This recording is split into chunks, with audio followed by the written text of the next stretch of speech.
The knockout stage begins with the tough task of following up a group stage filled with upsets, outplays, and perhaps most dangerously, hope for the West.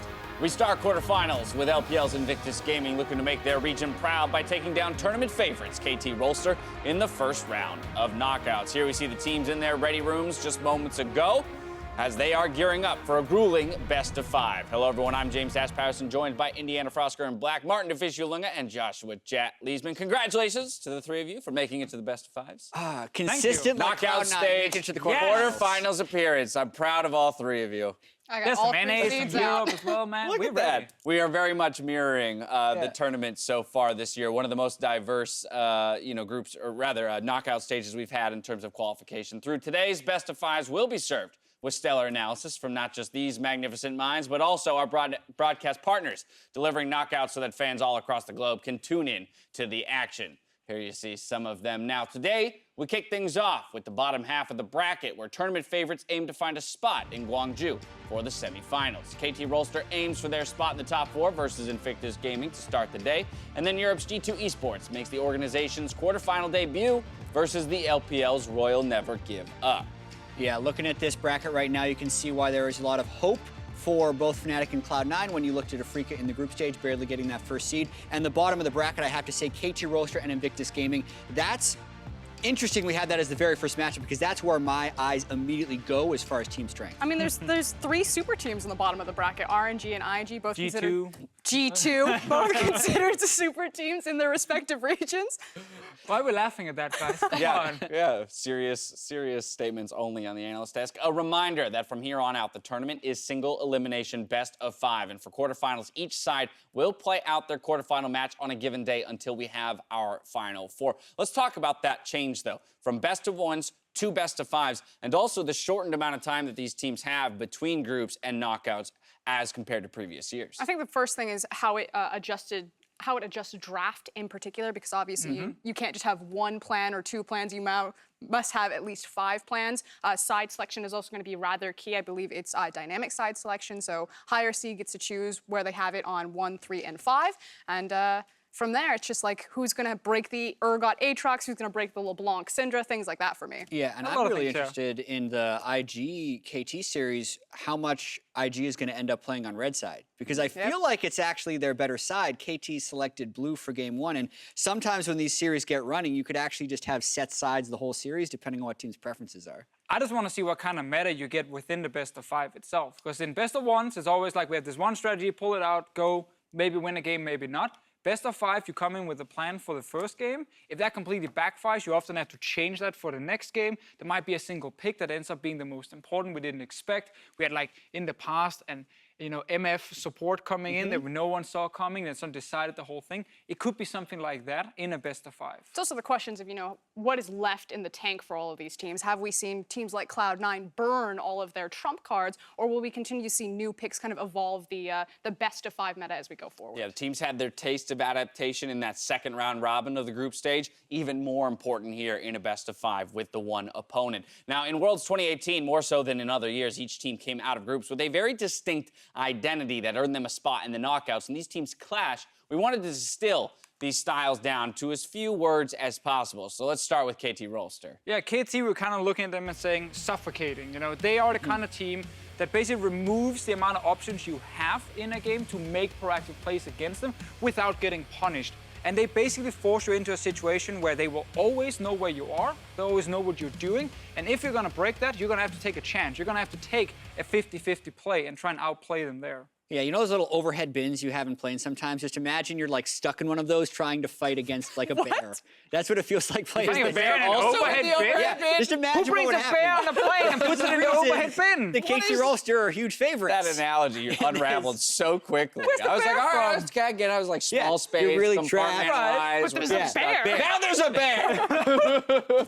Fair enough. All right, KT's you take some weird flights, Invictus Gaming have been throughout the year bringing the Lane Kingdom. This is a term I know that you guys have used across the seas. Yeah, in the LPL, it's Lane Kingdom. It's effectively win lane, win game, and that is the Invictus Gaming motto. They have incredibly strong laners in Jackie Love, the Shy, Duke, and Rookie, and they just try to blitz you in the early game. So the pre-10 minutes, that's where they want to hit you hard, have those individual or skirmish matchups where they can just mechanically outplay you. I feel like they've gone a little bit too far towards Lane Kingdom, and they've forgotten what happens after the laning phase, because that's where they do have issues. So if they don't win the early game, they will kind of fall apart like we saw against Fnatic. That's the thing. You can always tell how much tape someone has watched from Invictus Gaming if they come in and they're like, IG are one of the best teams in the world. Yeah, I they think watched they're the a dark first horse. 20 minutes. Yeah, they're like 10 minutes, cut the tape. Well, Lane Kingdom IG will be fun to watch go up against that more control-oriented, suffocating KT Rolster style. Unsurprisingly, though, to many, #1 seed from Group B, RNG, well, they're all in on that hyper carry strategy. Absolutely. This is how they won MSI. It almost felt like they were funneling gold onto Uzi before funnel became a strategy throughout the summer split. And they continue to do a lot of that here, at least in the group stage. Post 15 minutes, Uzi gets 37% of the team's farm, which is more than any other player at the World Championship. So they gank for him a lot. After they gank for him, they then give him all the farm so he can carry. The fact of the matter is that when you have a huge name like Uzi, he will sometimes just win you a game because of who he is. He is afforded a miracle maker in a best-of-5, so I expect him to pop off at least once today. That brings us to their opponents, the EU reps, who we implored to play their style in groups. They did exactly that, and their style is quite obviously split push. They learned during this summer split that split push is the way to go for this team. You draft very defensive bot lanes that can survive on its own, Heimerdinger being one of them, and then you try and get your 2 solo laners, Perks and Wonder ahead in the early game. They are really, really smart and really good at executing the split push style, as long as they're not falling behind in the early game. I know the thing is like the G2 army, but for me, when I watch G2, they feel like G2 mercenaries. You've got like Wonder and Perks, and if they get assassins, if they get like these hard carries, they're just like these hitmen that hunt across the map. So that's what I get excited for in G2 games. When I see things like the Akali, the Camille, the Aurelia come up, I'm like, it's about to be spicy. Yeah, and when RNG defers to their AD carry for farm in the late game, G2 defers to their solo laners. Actually, Wonder has the highest CS percentage between 15 and 30 minutes of all top laners at the World Championship. So it's really cool that those two are meeting up against each other later. Yeah, they're going to split the map. Well, we mentioned Lane Kingdom earlier, and Shock's caught up with the mid laner from Invictus Gaming to get his thoughts on their quarterfinal opponent. Thank you very much, guys. I'm here with Rookie as I caught up with him after the group stage ended. Rookie, in the end, we saw the draw and where you guys ended up as second seed. What do you think of the competition and of your quarterfinal versus KT? 네, 우선은 지금 드래프트 쇼가 막 끝난 채로 이제 인터뷰 조인하게 됐는데 결과에 대해서 어떻게 생각했는지 8강에는 어떤 경기력이 나올 것 같은지 궁금합니다.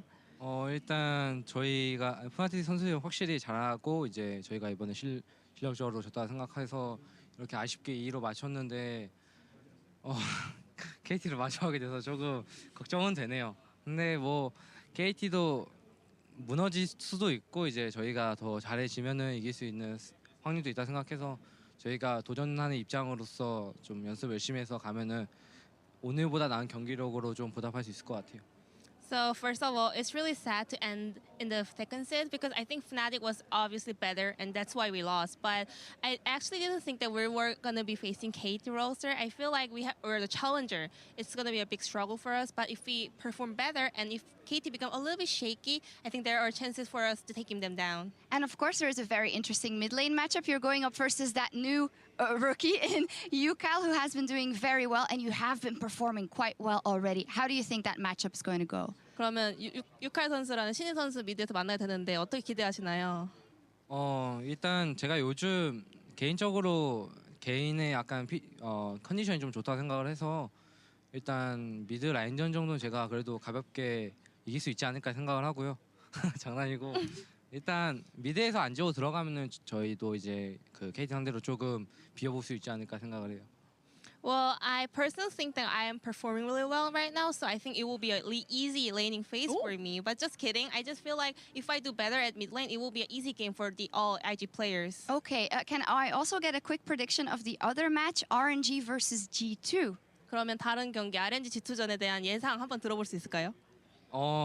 일단 RNG가 저희 그 LPL 팀이잖아요. 이거 당연히 RNG가 이긴다고 하는 게 맞는 것 같고, RNG 확실히 이런 큰 세계 무대나 이제 롤드컵 대회에서 너무 이제 그 멘탈적으로나 이제 게임적으로 너무 잘하니까 그런 걱정이 되진 않는 것 같아요. 그래서 G2가 잘하지만 그래도 RNG가 좀 더 한 수 위지 않을까 생각해요. So I think RNG seems really strong there, especially they have a lot of experience. So they're really solid in both in mentality and also performance. So I feel like they will be really good. I mean, I appreciate G2 is also a really strong team, but I feel like RNG seems much stronger. I think that is fair. Well, thank you very much, and good luck in your quarterfinal, Rookie. Thank you, Ji-sun. Back over to you guys. Thank you very much, Shox. A very, I would say, tempered interview. Yeah. Exactly. Respectful. Recognizing that they, on the day, were the worst team against Fnatic, and that now they get to be a 2 seed challenging up. But it's an interesting mentality from a player of his caliber, right?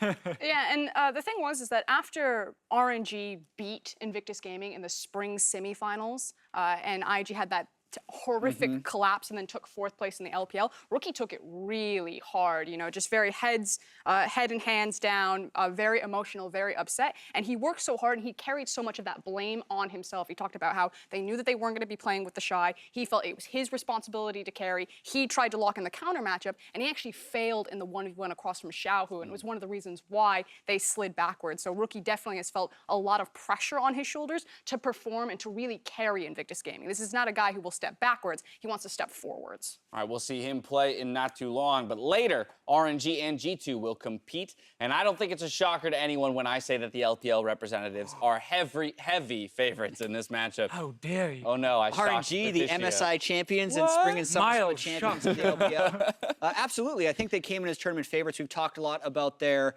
hyper carry style, giving everything to Uzi, but they did stumble a little bit in the group stage. They started 3-0, then they dropped games to both Vitality and Cloud9 before cleaning it up at the end of the day. Yeah, they obviously ran a lot of like single damage comps where it was just about Uzi, and then everyone else were like tanks or bruisers around him. And it didn't really work because it was too slow, and a lot of teams were kind of forcing fights against him before Uzi got to a point where he could be a carry. So that style actually seemed effective against RNG, but they obviously changed towards the end. Lucian came in, Kalista, more early game picks. I also do think it was an individual breakdown of some key players like Letme. He was not performing on that last day. He frankly just got outclassed by the likes of Licorice, and I think that going into a best of 5, he needs to return to his domestic performance. He's known as the 50-50 top laner, that no matter what it is, he's just going to make a potato versus potato and neutralize everything. Yeah, and I think when they did lose the games, Sweet it was potato? to like Draven in laning phase, Right. trying to run Uzi over. G2 comes into the quarterfinals with the lowest or the slowest average game time of all teams in group stage at 38 minutes. I do feel like RNG can actually still play late game and find some success. I will say this, though. They had that exact same thing in the LPL, and they were still able to compete with a team like Invictus Gaming in the finals, who do play yeah. that very fast style. All right, well, you already hit on G2 being one of the slower teams coming out of the group stages here in the quarterfinals. My question is, given that they did not have the option of playing against Afrika, of the other three teams they could draw into, I think, first glance, people are saying, oh my God, this is terrifying for them, RNG tournament favorite. But Deficio, what are you thinking in terms of how the draw played out for G2? So I think RNG was the best possible draw for them. I think G2 versus Fnatic all year long has been heavily Fnatic favored, so that would not be a good matchup for them. I think KT can match the split push style very well. I think RNG are the only team who's kind of locked in this team fight style around Uzi. And if you do play 1-3-1 with 2 very strong soul laners, I can see stylistically you actually match up pretty well against RNG. So you have to pick one of the 3.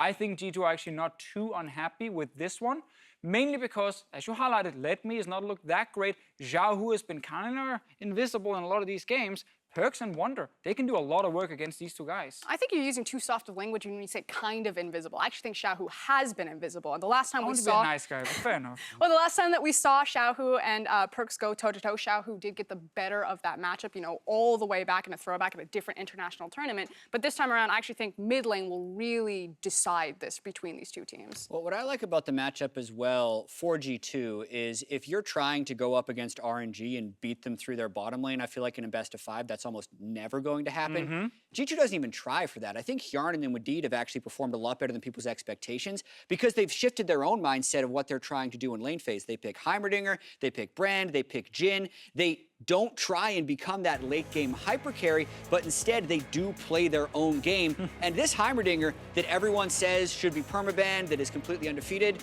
we've been talking, and we think RNG is going to let it through in the first game so they don't have to ban all 5 games to try and win the series right off the bat. One of the primary weaknesses of RNG is the fact that they do sometimes fumble drafts. They can be quite an arrogant team. They talked about how they let the Zillion through when they faced Jensen because they wanted to see how it's going to go. I expect that the Heimer will be played, or at least that G2 will have the opportunity to play it. And now the question for me is whether Hjarnan wants to throw down the gauntlet and actually prove that he's the best Heimer. In game 1, if it's open against Uzi, you take the Heimer. You have to. Because if you win, it's going to get banned next game, and you know what they're going to ban then. Without a doubt. Well, that is our second series of the evening. We're stepping away. When we return, though, we go over how the story of KT Rolster versus Invicting Gaming goes well beyond 2018 and break down where each team has an advantage going into the best of 5. As we go to break, though, here's a look at the road RNG superstar in the bot lane has taken, Uzi, the Mad Dog.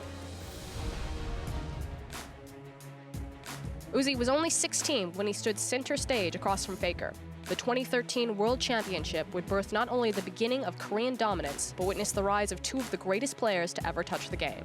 The unkillable Demon King, Faker, and the Mad Dog just behind him. Named for his aggressive, off-the-leash playstyle, Uzi led Starhorn Royal Club to 2 back-to-back World's Finals appearances off of one playstyle, Raise the Puppy. This style was defined by every available resource being sacrificed and funneled into Uzi, positioning him as the hypercarry of the team. Think the Mighty Ducks flying V and Uzi as the puck. And while the style worked on the international stage, domestically, Uzi struggled to create the same success on 3 separate teams. 2015, at the height of the Korean exodus, Uzi would leave his flagship organization to form an LPL super team. Joining the Dark Forces OMG, Uzi played alongside legacies like GoGoing and Cool in the biggest roster move in the region's history. Now, what OMG couldn't pay Uzi in titles, they did in lessons. It was on this super team that Uzi would learn how to be a team player. The already established mid-jungle priority meant that Uzi was second fiddle to OMG. And, eventually, while Edward Gaming was rising to MSI, Uzi and OMG were flaming out. For 2016, Uzi made the leap to Chaogu. Never heard of them? Another burnout. But as things floundered, on another team, Royal Never Give Up rebranded and returned to the LPL with Mata and Looper that spring. RNG would hoist the LPL Cup in their inaugural split without Uzi, and it would be one more split before the Lost Dog would find his way home. 4 years after his first competitive game, Uzi would finally enter his first LPL final, to be promptly swept 3-0 by Edward Gaming, and then swept again by Team WE, and again fall to Edward Gaming, this time in a reverse sweep where rookie iBoy would carry the trophy off in his first attempt at the title. And amidst the domestic grind, Uzi was still soaring on the international stage while shouldering a curse. Nicknamed the Crownless King and recognized not for his trophies, but by the millions of eyes who knew the truth, Uzi was the best LPL player to never win the title. He would say that in those intense moments under the spotlight that he'd enter a haze, that it wasn't anyone but himself holding him back, and that the real battle wasn't even on Summoner's Rift. And then he had had enough. Come and beat me was the motto for the 2018 spring opener, and the LPL assembled a horde of opponents to do just that. SMLZ, Jackie Love, iBoy. The return of the LPL marksmen all racing for the throne. But Uzi would slay them all, running through Jackie Love in the semifinals and getting his revenge on iBoy and Edward Gaming in a swift 3-1. The Crownless King would finally be crowned and the Mad Dog unleashed on the international stage. Now, Uzi walks the golden road, picking up the Spring, Summer, MSI, and Rift Rivals trophies as he charges towards the Summoner's Cup, and for the first time ever as a tournament favorite.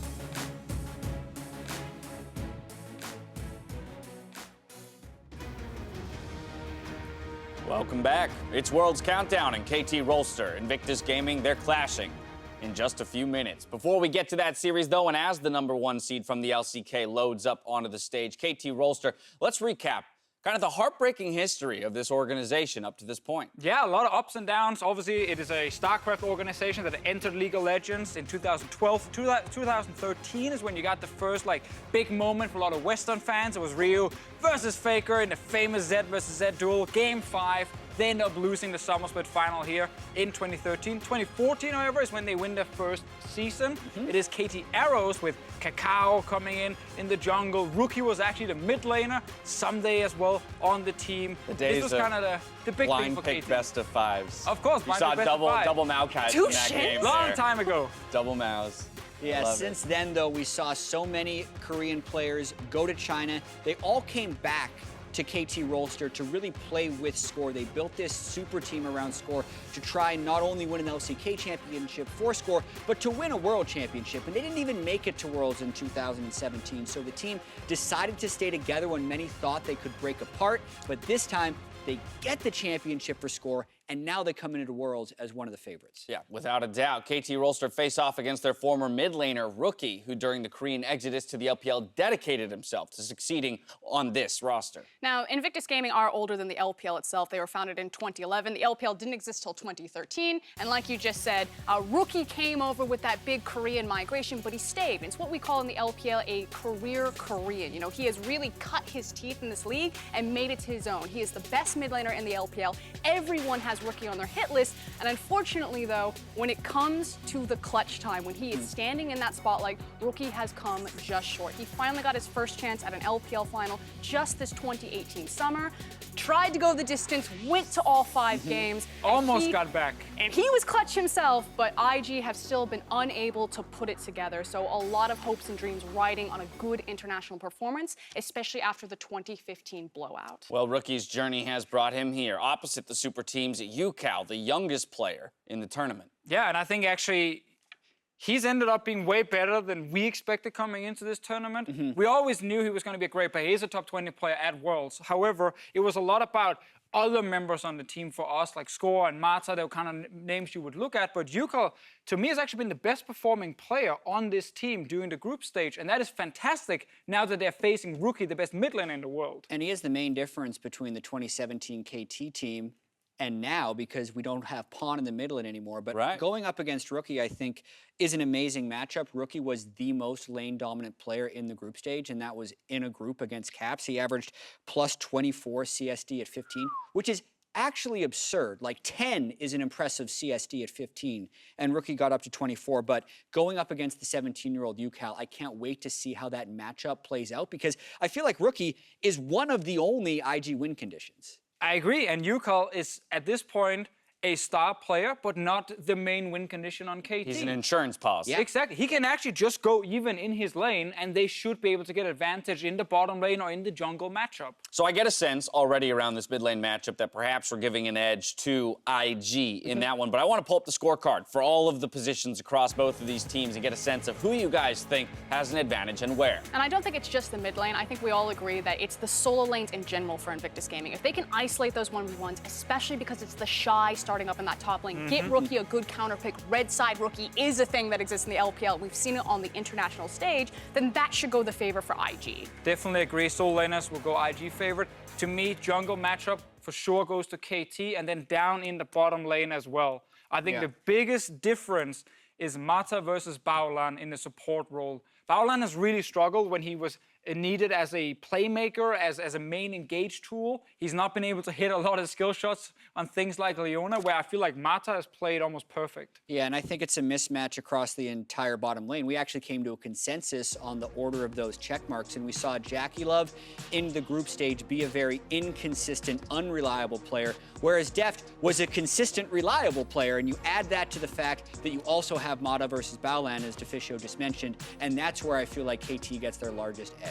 Well, 2:30 ahead of game time in the opening ceremony of the teams. I want to know from you guys, who's going to take our first quarterfinal series of Worlds 2018? Down the line, can KT suffocate the Lane Kingdom? I just think that KT have more options in terms of their win conditions. I think they can carry from more positions onto the map. I think they can play both the early game as well as the late game. They certainly cleaned that up in summer. They showcased it in their best of 5 across from Griffin. So I am going to go KT Rolster 3-1. I think that one victory does go to the fact that You have counterpick for Rookie. IG do hit hard. I think KT will stumble once, try to take a skirmish, and maybe just get outslapped in the mud wrestling. All right, Taficio, what are you thinking? I got KT as well. I almost put 3-0, but then I saw IG will get at least 2 games on red side. I figured they might win one of them. But to me, Marta versus Baolan and then Score versus Ning, it's too heavily favored towards KT. They can go to mid and stop Rookie from taking over the game, and that's going to be the main thing for them. And Jat, do you fall in line? I think this is an incredibly tough series to call. Right now, I have KT winning at 3-2.